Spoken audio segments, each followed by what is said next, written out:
disturbing places on Google Earth. Let's see. We've seen a tub video like this before. Let's see some more disturbing places on Google Earth. Google Earth is a very powerful tool that has allowed us to see all parts of the world up close and personal. From your own home, historical landmarks, or this thing, you can always be sure that there is something interesting or unique to see. So, today, we are going to look into the most disturbing places ever captured on Google Earth. Before we hop in the video, I just wanted to take a moment and say that I hope you're doing well. The weight of what you're going through in today's video. Silent people.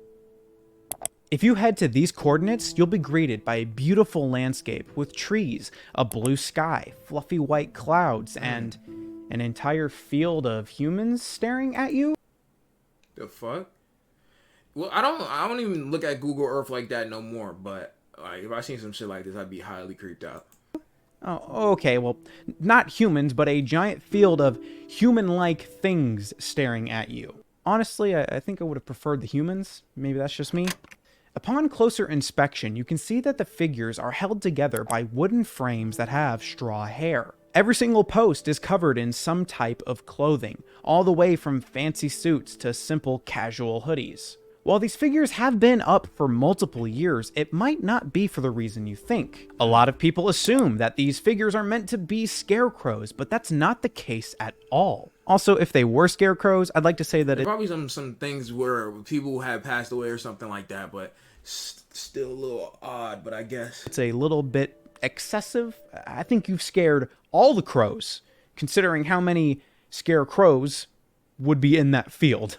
The figures themselves, though, are a part of an art installation by Riho Kella. The installation is dubbed Silent People, or Quiet People, as seen on Google Earth.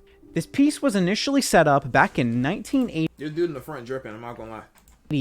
But has changed locations a few times. So far, the location you see now has been its home since 1994, so I'm going to assume that this piece has found its forever home. People have asked Kella in the past what the piece symbolizes or I feel like somebody will go there and just start stealing outfits. Do y'all feel like that will happen? I feel like because it's just like little joints with like clothes on, I feel like people just start going there and just start robbing outfits off of them. I'm not gonna hoot you. Unless somebody's gatekeeping go to outfits, which I highly doubt.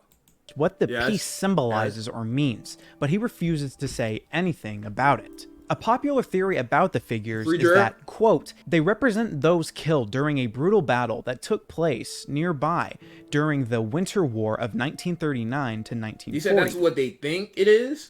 Between Finland and Soviet Russia, reported Atlas Obscura. While art is obviously very subjective, I'm curious what your thoughts are about this installment. What meaning do you gather from the piece? I'd love to know in the comments below. SS Jassim. If you type these coordinates into Google Earth, you'll be shocked to discover that nothing is there. Well, that was anticlimactic, I know, but allow me to explain. Those coordinates actually show the now sunken ship SS Jassim. The ship was a Bolivian cargo ferry that accidentally ran aground. It would then sink on the Wingate Reef off the coast of They got a ship that sunk on Google Maps, on Google Sudan Earth. in 2003. The ship is 200 and I'm not gonna lie, I don't even rock with ships and cruises and all that. That's not my type of vibe. That's crazy though. 65 feet long. Who's the niggas finding this stuff? That is true. Like, what do you have to be? You have to be a random ass motherfucker just looking on Google Earth and just like, damn, is that a ship? Oh shit, is that the SS Jassim or Jassim? Is that that's the SS Jassim? Like, nigga. Or 81 meters. It once was one of the largest shipwrecks that could be visible on Google. Cause you can't swim.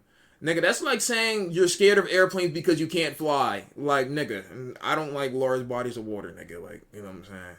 Earth. Fuck on my A dick. forum post from 2004 states that the Sudanese legal system is trying to determine blame for the sinking of the ship. Since I haven't seen any news about who did the sinking, I'm going to assume that they either just gave up or didn't find their guy.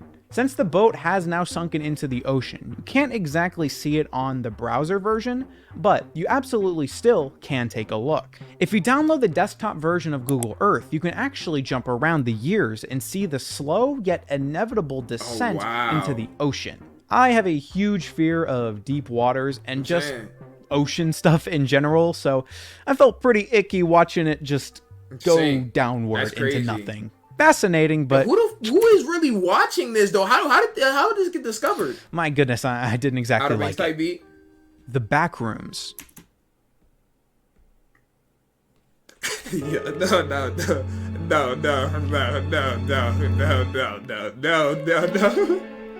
Yo, the back rooms on Google Earth. I have to hear this one. I have to hear this one. I have to hear it. Because chat, if the back rooms is real, then we gotta go take a in real life stream in the back rooms. If the back rooms is real, a real area, I'm assuming it's like the set of the back rooms or wherever the videos are taken at. Like, I'm assuming it's like the set, wherever the set that we gotta do in real life back room stream field trip. Chat, will y'all come with me to the back rooms if it's a real place? Do a field trip, in real life stream in the back rooms. Vlogging in the back rooms. Parentheses, almost got killed in GTA. Gone wrong. Gone sexual. In the hood. 2023. In real life vlogs. Fuck though. It was just super fucked. I watched that stream far away. Yes. Yeah. Fuck though. I ain't getting back. I'll be in chat though. Yeah, nah. Y'all gonna be like behind you. And I'm gonna be like, nah, ain't gonna be nobody behind me. And there's really gonna be something behind me. And as I'm getting chased, you're gonna be like, yeah, get that nigga. Like, that's the type of unsupporting bullshit that I feel like y'all niggas would be on, bro. This is the type of unsupporting bullshit that I feel like y'all would be on. I don't know. Yes, you heard me right. There are many backrooms-esque things that can be found on Google Earth. For example, if you head to these coordinates on Google Earth, you'll be greeted by a room with a bunch of chairs surrounding a lone eyeball. The eyeball is looking upwards. When you see what the eyeball is looking at, you'll notice this giant cylindrical hole that towers exceptionally high. Lights are scattered along the inside of it, leaving this green color. Imagine just flipping through Google Earth and seeing this stuff appear. I think it would have absolutely freaked out. Another example is if you head to these coordinates, you'll be greeted by the very familiar yellow dingy lights. Yo, this one look worse than the back rooms, motherfucker. This the lack rooms, nigga. This shit is made out of pure yellow wood. I'm not gonna hold you. Mr. Beast, when we're getting Mr. Beast Backrooms edition. I know you can make it happen, bro. The backrooms. If you look on the wall, you'll see some words written out that say, "Don't search or you'll sink." Right next to the words is a little floating robot. According to Reddit user Soup3HHH, this robot actually has a lot of significance. They do seem a little uncertain in their answer, so take it with a grain of salt. Pretty late, but that flying thing is part of the backrooms that keeps track of entities, levels, activity, etc. I don't know, that's what I heard at least. There is also an entire YouTube channel dedicated to the robot that is visible in these images. If it interests you, you can look up Blueryai Robot and watch some videos featuring the little dude.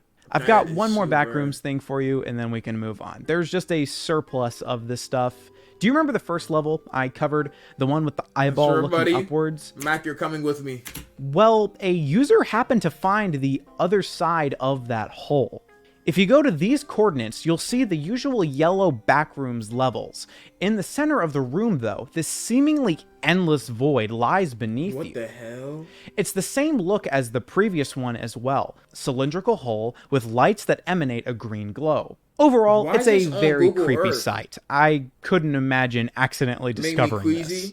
I'd also like to make this very clear. All of these backrooms... Damn, Chai. Imagine you just exploring the earth and you just walk upon that room, bro. You don't know no better. It's really going to be GG's for you. I'm not going to hold you. D-Man Cheese with the tier 1. Meech. What's going on, man? What's going on? Appreciate you, man. Ones are fake. I don't know if I should mention that or if I have to. I'm just gonna say it just in case, though. The last thing that I want is a bunch of videos posted about me saying that I just love spreading misinformation. Yeah. I love spreading misinformation to my audience. So I guess just watching out for myself, all right? I'm such a cool guy. Portal to Hell. Okay, I'd like to say that this has been corrected by Google, but there are still things you can find online about this. For some reason, when you use Google Maps and look around New Baltimore, New York, you will see something I can only describe as trippy. That has to be one of the most hood areas of all time. That shit is called New Baltimore, New York. The street literally looks like it's melting, and the images are contorted and very stretched. Someone's camera got slapped. Somebody had to have their camera, like, slap the fuck out their hand mid-photo or something. Google, at least to my knowledge, never came forward as to how the bug or glitch happened. They just eventually got around to fixing it in 2016.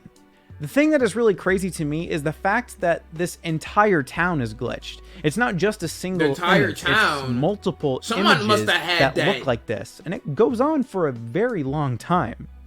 A YouTuber that uploaded the glitch had this to say: "It is unknown why this glitch occurs. Glitch is probably not the right choice of word. But it looks like the original pictures the Google car took were ruined, and Google had no interest in fixing the thing. The entire town is glitched, and everything returns to normal if you leave far enough by one of the two opposite sides of the main road." A user by the name of Robbie Luz proposed a theory as to how this glitch might have happened. Go back, that's all. Let me know what you think in the comments below about it. The lighting conditions in the hamlet probably posed an interesting problem for the cameras.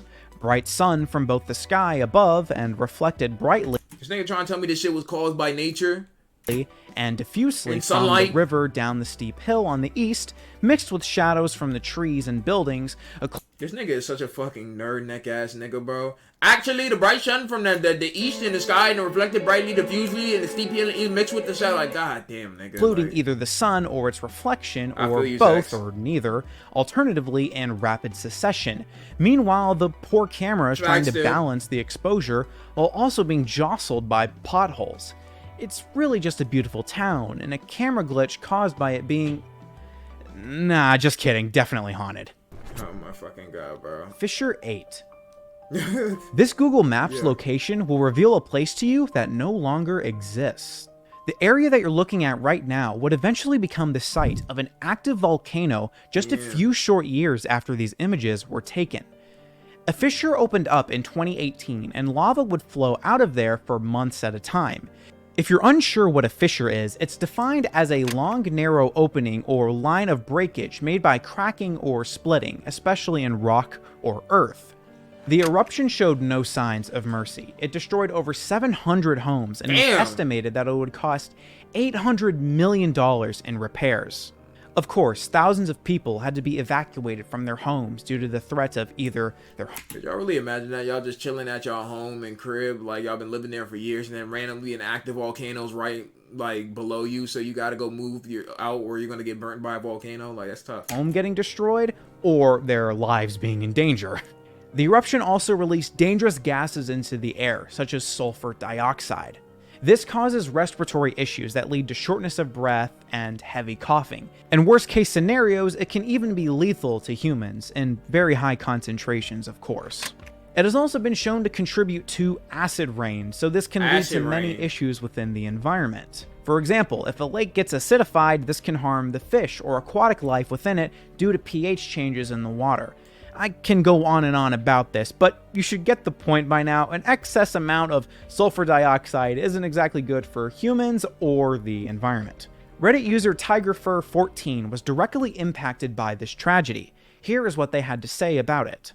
For a bit of background info, hundreds of people lost their homes to lava going 15 miles per hour, sometimes more, down the streets. You could see the red glow from the lava in the sky from all over the island. Damn. The area now is a solid like 10 feet more elevated, so everything was pretty much destroyed. Detectives, what's good, bro? Village of Dolls.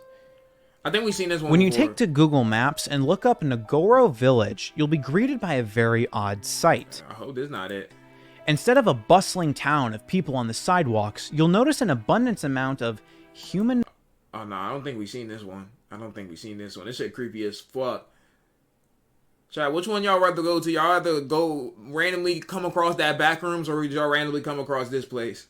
Humanoid dolls in the village. The dolls aren't just confined to one area though. They can be seen variously up and down the streets.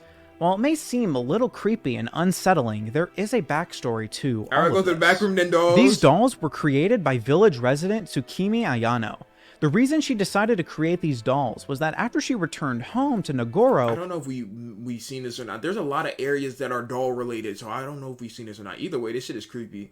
The population dropped immensely. This was either due to residents passing away or simply leaving in search of better employment opportunities. Due to the lack of people in the area, she began to notice that there were a lot more animals present.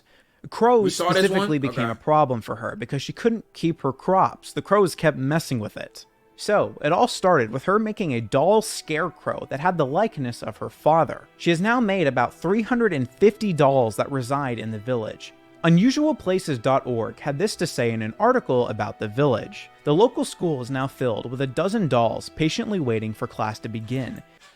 Nigga, how do you write something like that and just not, like, really think about your life choices? Made of straw, the bizarre dolls are dressed in old clothes. Once working in the garden, Tsukimi made the first doll in the likeness of her father, and then she came up with the idea to replace the other family members with similar dolls. 10 years later, her... This shit sounds familiar, nigga, like, replacing family members with, like, dolls or something. This sounds very, very familiar, like, super, super familiar. I can't put my finger on it, but it sounds very familiar. Work continues. Every doll like a show or something like that. is located in the Sorcery? place where she would resemble that person. So, strolling along the village, you will find quite unique monuments, either working in the field, fishing in the river, or simply sitting along the road and staring at you.